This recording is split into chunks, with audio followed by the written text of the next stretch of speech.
Capítulo 1, que trata de la condición y ejercicio del famoso hidalgo Don Quijote de la Mancha. En un lugar de la Mancha, de cuyo nombre no quiero acordarme, no ha mucho tiempo que vivía un hidalgo de los de lanza en astillero, adarga antigua, rocín flaco y galgo corredor. Una olla de algo más que carnero, salpicón las más noches, duelos y quebrantos los sábados, lentejas los viernes, algún palomino de añadidura los domingos, consumían las 3 partes de su hacienda. El resto de ella concluían sayo de velarte, calzas de velludo para las fiestas con sus pantuflos de lo mismo. Los días de entre semana se honraba con su vellorí de lo más fino. Tenía en su casa un ama que pasaba de los 40 y una sobrina que no llegaba a los 20, y un mozo de campo y plaza, que así ensillaba el rocín como tomaba la podadera. Frisaba la edad de nuestro hidalgo con los 50 años. Era de complexión recia, seco de carnes, enjuto de rostro, gran madrugador y amigo de la caza. Quieren decir que tenía el sobrenombre de Quijada o Quesada, que en esto hay alguna diferencia en los autores que de este caso escriben,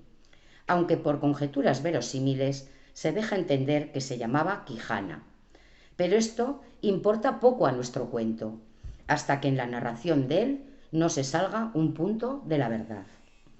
Es pues de saber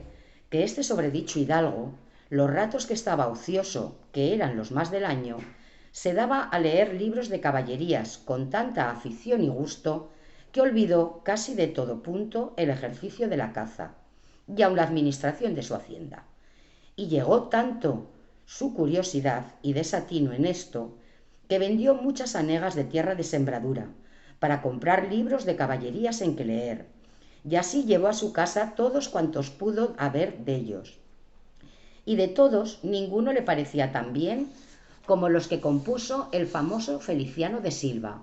porque la claridad de su prosa y aquellas intrincadas razones suyas le parecían de perlas, y más cuando llegaba a leer aquellos requiebros y cartas de desafío, donde en muchas partes hallaba escrito: la razón de la sinrazón que a mi razón se hace, de tal manera que mi razón enflaquece, que con razón me quejo de vuestra fermosura. Y también cuando leía: los altos cielos que de vuestra divinidad divinamente con las estrellas se fortifican y os hacen merecedora del merecimiento que merece la vuestra grandeza. Con estas y semejantes razones perdía el pobre caballero el juicio, y desvelábase por entenderlas y desentrañarles el sentido, que no se lo sacara ni las entendiera el mismo Aristóteles, si resucitara para solo ello. No estaba muy bien con las heridas que don Belianís daba y recibía, porque se imaginaba que por grandes maestros que le hubiesen curado, no dejaría de tener el rostro y todo el cuerpo lleno de cicatrices y señales. Pero con todo alababa en su autor aquel acabar su libro con la promesa de aquella inacabable aventura, y muchas veces le vino deseo de tomar la pluma y darle fin al pie de la letra como allí se promete, y sin duda alguna lo hiciera, y aun saliera con ello, si otros mayores y continuos pensamientos no se lo estorbaran.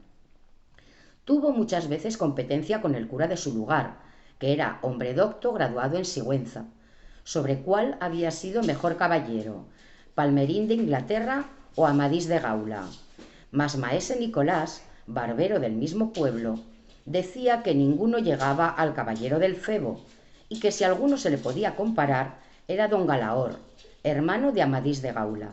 porque tenía muy comodada condición para todo, que no era caballero melindroso, ni tan llorón como su hermano, y en lo que de la valentía no le iba en zaga. En resolución, él se enfrascó tanto en su lectura que se le pasaban las noches leyendo de claro en claro y los días de turbio en turbio, y así, del poco dormir y del mucho leer, se le secó el cerebro, de manera que vino a perder el juicio. Llenósele la fantasía de todo aquello que leía en los libros, así de encantamientos como de pendencias, batallas, desafíos, heridas, requiebros, amores, tormentas y disparates imposibles, y asentósele de tal modo en la imaginación que era verdad toda aquella máquina de aquellas soñadas invenciones que leía, que para él no había otra historia más cierta en el mundo. Decía él que el Cid Ruiz Díaz había sido muy buen caballero, pero que no le tenía que ver con el caballero de la ardiente espada, que de solo un revés había partido por medio dos fieros y descomunales gigantes. Mejor estaba con Bernardo del Carpio, porque en Roncesvalles había muerto Roldán el Encantado, valiéndose de la industria de Hércules, cuando ahogó a Anteo, el hijo de la tierra, entre los brazos. Decía mucho bien del gigante Morgante, porque con ser de aquella generación gigantesca, que todos son soberbios y descomedidos, él solo era afable y bien criado, pero sobre todos estaba bien con Reinaldos de Montalbán, y más cuando le veía salir de su castillo y robar cuantos topaba, y cuando en Allende robó aquel ídolo de Mahoma, que era todo de oro, según dice su historia. Diera él por dar una mano de coces al traidor de Galalón, al ama que tenía y aun a su sobrina de añadidura.